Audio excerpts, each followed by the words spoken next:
It's Tuesday night, 11:47 p.m. I'm sitting on my couch, just scrolling, drinking tea, nothing special. Then there's this knock on my door. Not a normal knock, a heavy knock, the kind that makes your chest tight. I open it. There's this man in a suit, maybe 60s. He looks uncomfortable. He's holding a briefcase.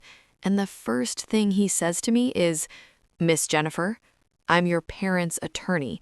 We need to talk about what they did to you." 20 years. 20 years of silence. And suddenly, boom, it's all coming back. My name is Jennifer.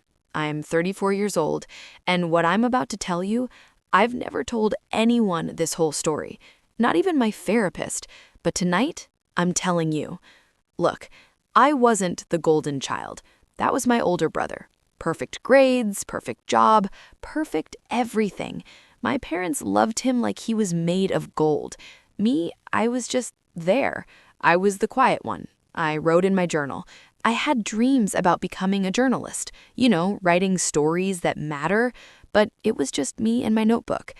My family wasn't rich. My dad was an accountant. My mom did office work. We had a nice house, nice car, but nothing crazy. The kind of family where everything had to look perfect.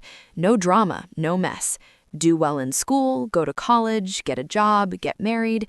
That was the script. I was following the script. I had good grades, I was quiet, I wasn't causing any problems. And then I got pregnant at 17. If you've ever felt like your family didn't believe in you or made you feel like you weren't enough, hit that subscribe button right now. I want to hear your story in the comments. What happened to you? Tell me, because you're not alone in this. I remember what I was wearing when I told them. Blue hoodie, ripped jeans. I planned it. I was going to be calm. I was going to tell them calmly. We're sitting at the dinner table. My brother's not there. He's already got his own place, already escaped. And I say, I need to tell you guys something. I'm pregnant. I found out today. My dad just stares at me like I'm a stranger, like I just told him I killed someone. And he says, "You've embarrassed this entire family. Do you understand what you've done to us?"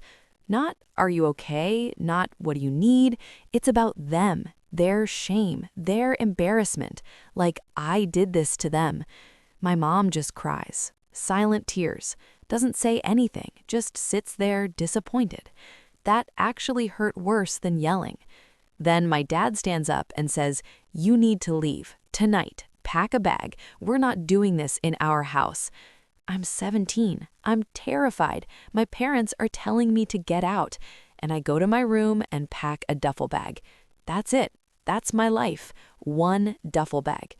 So here's what happens next. My parents tell the entire family that I ran away. Not that they kicked me out, not that I was pregnant. They say I'm troubled, I'm rebellious. I just left, like I'm some kind of problem child. 3 months later, my cousin gets married. I'm not invited. My own cousin. When I find out through Instagram, yeah, I had to find out that way, I call my mom. Why wasn't I invited? She says, "Jennifer, you made your choices. This is what that looks like." Translation, you're dead to us. But it gets worse. Years pass. Years. I'm working, I'm going to night school, I'm raising my son alone, I'm barely surviving. No help from my family, nothing. Then I find out something that absolutely destroys me. My parents told people, extended family, family friends, people at church, that they gave me everything, and I threw it back in their faces. They're the victims in their own story. I'm the ungrateful daughter. And here's the part that kills me the most. They tell people they have no idea where I am. They act like I'm lost, like they didn't kick me out, like they didn't reject me. They act broken over losing me. Meanwhile, I'm working 2 jobs. I'm a writer now, doing content work online. I'm raising an amazing kid, and they're out there painting themselves as the victims. But here's what they didn't know. From the moment they kicked me out, I kept everything. Emails, text messages, recordings. I saved them all. Not because I was planning revenge. I saved them because I couldn't let myself forget. I needed proof that I wasn't crazy, proof that this really happened, proof that I wasn't the problem. I have emails where my mom talks about spending my college fund, money my grandmother left specifically for me, money that was supposed to go to school, on a kitchen renovation. A kitchen renovation. And when I asked about it, she lied and said family emergencies took it. I have text messages from my brother years later where he's apologizing. He's saying he felt guilty. He's saying he should have defended me.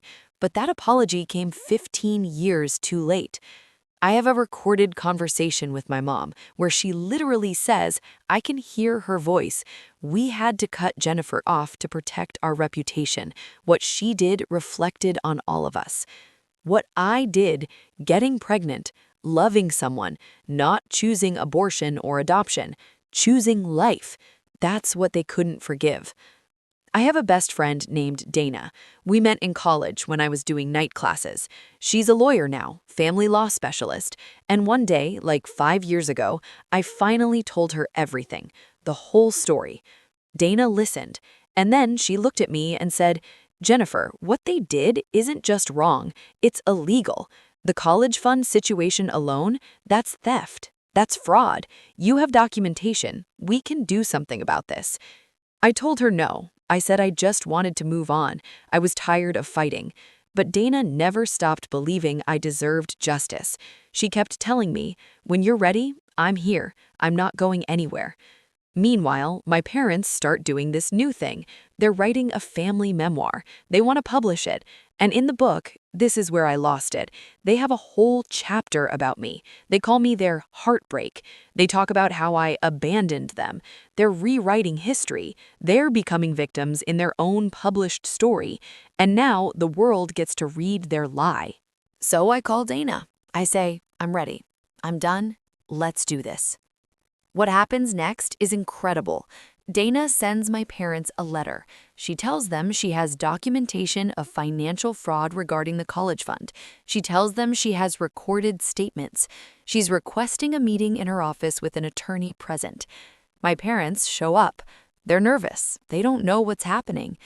Dana and I sit across from them, and I lay it all out. The emails about the kitchen fund, the text messages from my brother admitting guilt, the recording of my mom talking about protecting the reputation. My dad's face just crumbles. My mom starts crying, but it's not sad crying, it's panicked crying. They're realizing they can't control this narrative anymore. I look at them, both of them, and I say, for 20 years, I carried your shame. I believed what you told me. I thought I was the problem. But I'm not. You are. You kicked out your pregnant daughter. You lied about it. You stole from me. And you made me feel like I was broken. My voice doesn't shake. I'm calm. I'm so calm, it scares them. Dana pulls out documents. She explains that we're filing a civil case for the misappropriated college funds plus interest. It's going to be public record. Their lie, it's about to be exposed to everyone. The church, the family, their friends, everyone's going to know. My mom begs. She literally begs me not to do this. She says, please, Jennifer, we're sorry. We're so sorry. But sorry doesn't take back 20 years. Sorry doesn't pay for 2 jobs and night school. Sorry doesn't repair what you broke. Here is what happens after. I don't need their money. I donate the settlement to a nonprofit that helps young parents and homeless teens. The money goes to kids like I was, kids that families threw away. My brother and I actually reconcile.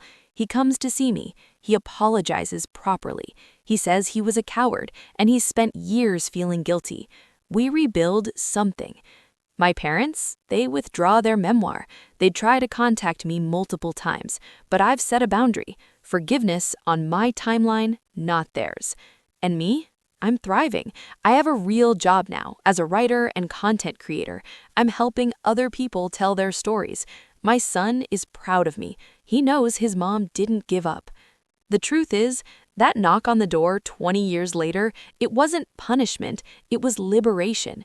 It was the moment I finally stopped believing their lie about me. I'm not broken. I was never broken. I was just quiet about my power. If your family ever rejected you or made you feel like you weren't enough, subscribe and tell me. Drop your story in the comments. Did they kick you out? Did they lie about you? Did they steal from you? Tell me, because when you tell your story, you take the power back. And click hype to help other people see that they're not alone in this. Thank you for listening to this. Seriously, if this story hit you hard, like this video, subscribe so you see the next one. And remember, your family doesn't get to write your story. You do. Your voice matters. You matter.